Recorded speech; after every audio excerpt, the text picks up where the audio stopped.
Assalamualaikum warahmatullahi wabarakatuh. Hello everyone, my name is Asri Nurlaeli Mardikawati. I'm from 5 TBI B. Today, I would like to explain the crucial point about the historical of Islamic education. There are 5 points. They are basic concepts. Second, similarities and differences between history and historical science. Third, style and practice of Islamic education in Patani, Thailand. Fourth, similarities and differences in Islamic education of the Umayyad of Damascus and Andalusia. And the last one, the Islamic education model of Nahdlatul Ulama, Muhammadiyah, and Al-Irshad. The first is basic concept. We will start with the definition first. According to Mustafa, 1999,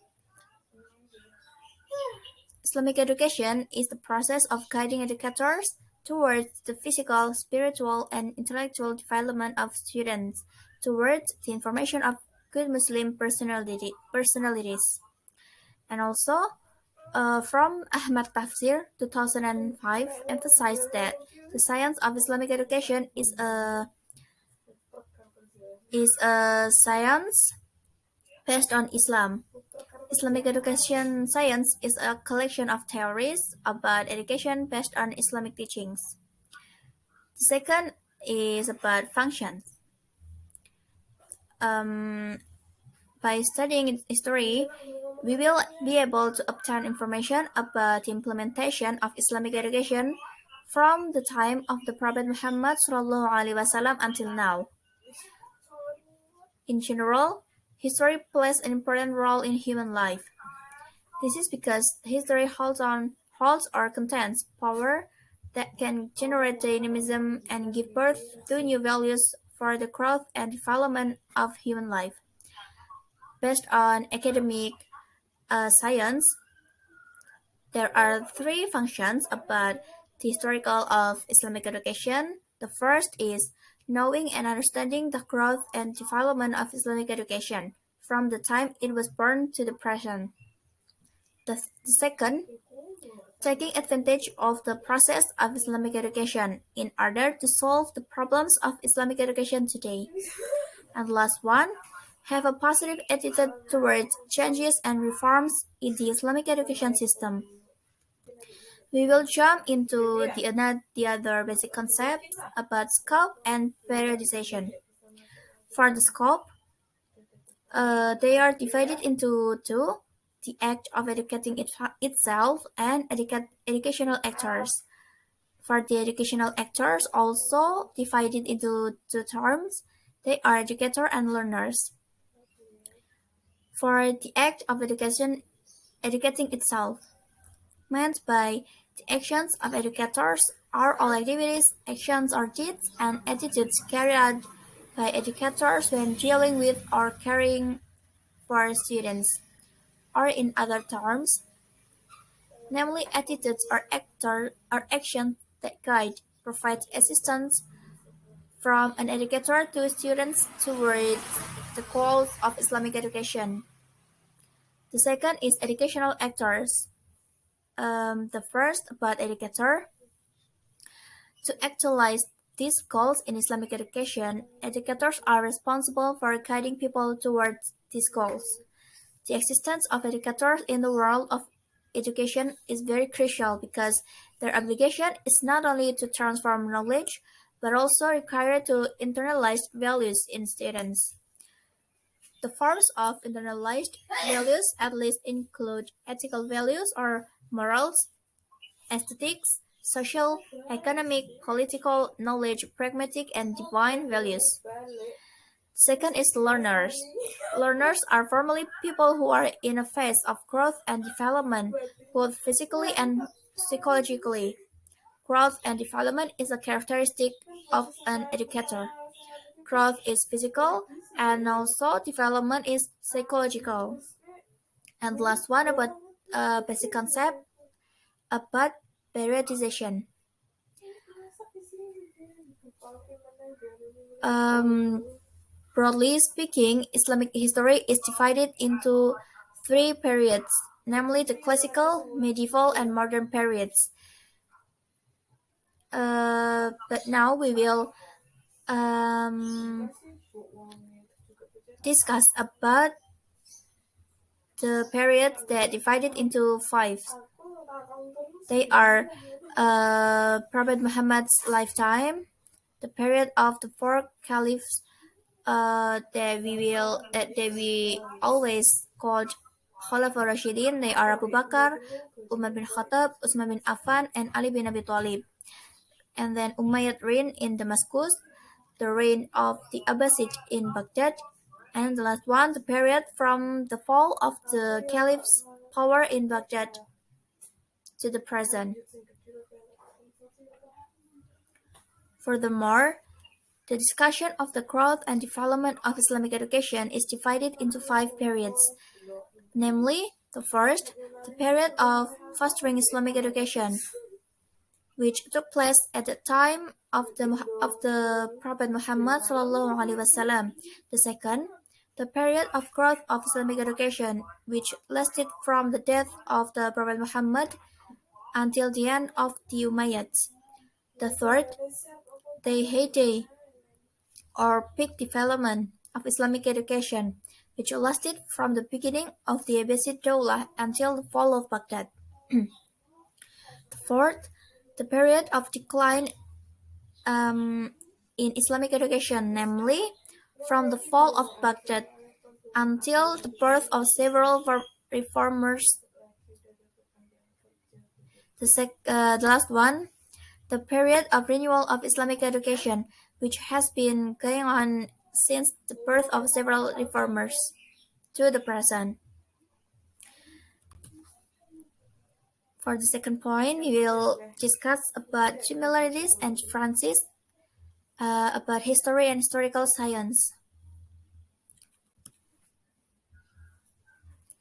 For the similarities, after tracing the meaning of history, which is associated with the meaning of the word shajarah, and also connected with the word history, originating from the word historia, from the ancient Greek, it can be concluded that the meaning of the word history itself now has the meaning of a story or events that actually happened in the past.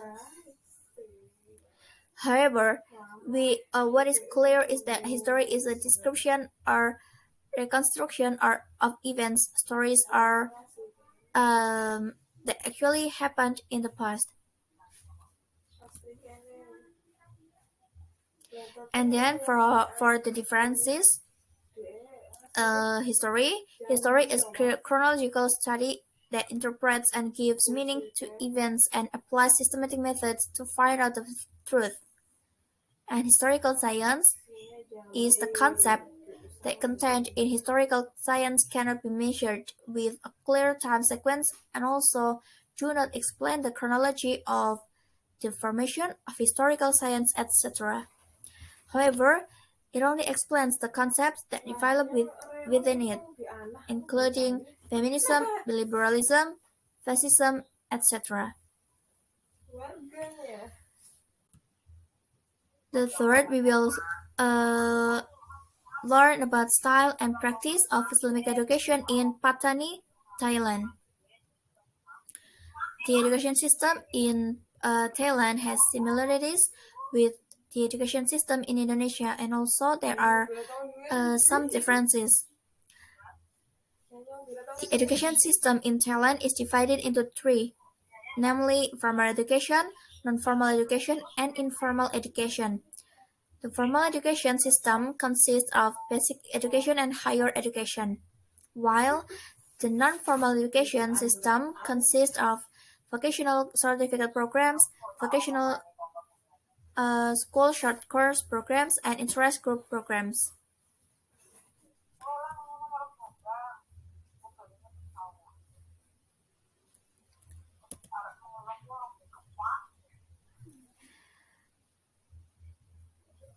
Compulsory education in Thailand is 9 years of study, same with in Indonesia, with grade details as follow: playgroup and kindergarten education for age 3 until 6 years, elementary school education for grade 1 until 6, middle or junior high school student education for grades 7 until 9, and the last one, high school education for grades 10 until 12.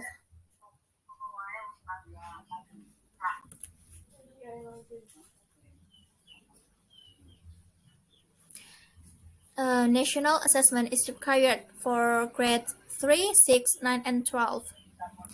The differences here is when in Indonesia, grade 3 has not do the national assessment, but in the sixth grade, with subjects in the national assessment, namely Thai language, mathematics, science, social sciences, religion and culture, foreign languages, health and physical education, and art, career, and technology. And then we will um, learn about similarities and differences in the style of Islamic education Umayyad dynasty in Damascus and Andalusia. For the similarities one, during the Umayyad dynasty, the pattern of education was decentralized. The scientific studies in this period were centered in Damascus, Kufa, Mecca, Medina, Egypt, Cordova, and several other cities such as Basra and Kufa or Iraq, Damascus and Palestine or Sham, Fustat or Egypt. In general, lessons are given by the teacher to the students one by one, either in kutab or in the mosque at the intermediate level. At a high level, lessons are given by the teacher in one halaqah, which is attended by students together. The sciences taught to kutab were initially simple, namely, learning to read and write, reading the Quran and memorizing it, learning the basics of the Islamic religion, such as how to perform ablution, prayer, fasting, and so on.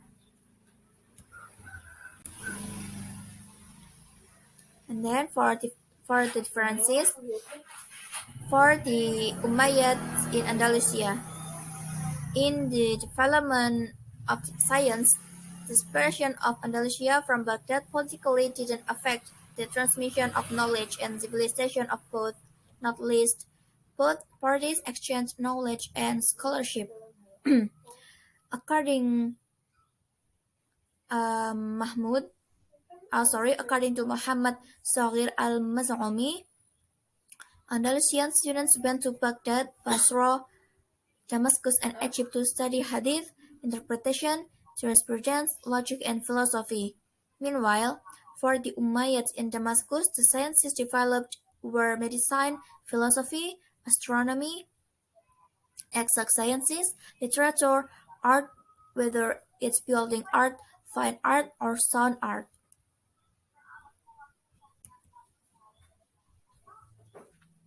The last point we will uh, learn about Nahdlatul Ulama, Muhammadiyah, and Al-Irshad Islamic education models. Okay, for the Nahdlatul Ulama first. Nahdlatul Ulama is the concept of education is a manifestation of the religious, social, and cultural life of the Kiai. Thus, the pesantren, Nahdlatul Ulama, and the Kiai as the center are always involved in forming society. Pesantren is an educational model that is as old as Islam in Indonesia. When viewed from its existence, pesantren are educational institutions and propagation of Islam. Nahdlatul he was born in the midst of a society that is not familiar with schools and universities. Nahdlatul Ulama education has two essential characteristics. The first, al-i'timad al-nafsi, or self-sufficient, and fil ijtimaiyah, or community, means that is lived by community.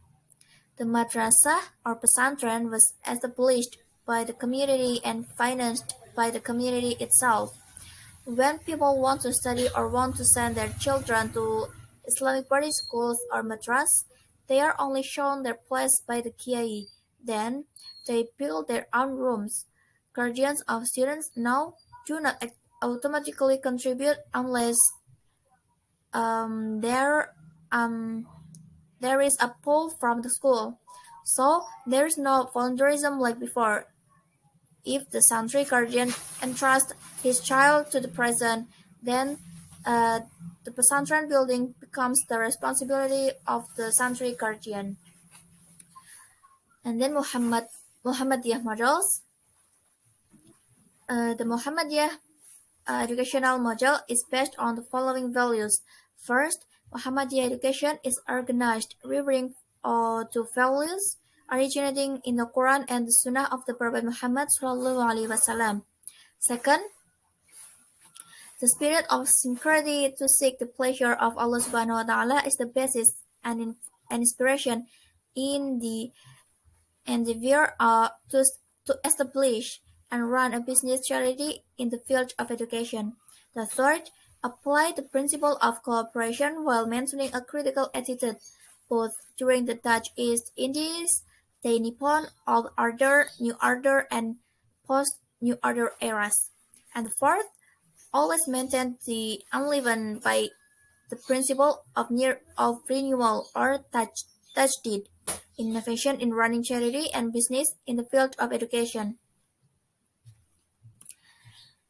The last one, al-irshad. There are 2 points in this term. They are learning module and learning strategy. For the learning module, the two-teacher learning module is carried out by two teachers, namely class teachers and special supervising teachers. Class teachers play an important role in carrying out learning for all students, both regular students or students with special needs. Meanwhile, special supervising teachers focus on providing motivation and guidance to students who have special needs. With this learning module, students with special needs can study in the same class as regular students. About the learning strategy, the learning strategy used by Al-Irshad Al-Islamiyah education is a pull-out strategy so that students who have special needs can flexibly move from one class to another to get special learning services. This strategy allows students with special needs to study with regular children in the same class, but at certain times, students who have special needs can be transferred to a classroom or therapy room to study with a special supervising teacher. So that's all the explanation about some crucial points about the Islamic of educational history. Thank you so much for your attention. See you next time. Wassalamualaikum warahmatullahi wabarakatuh.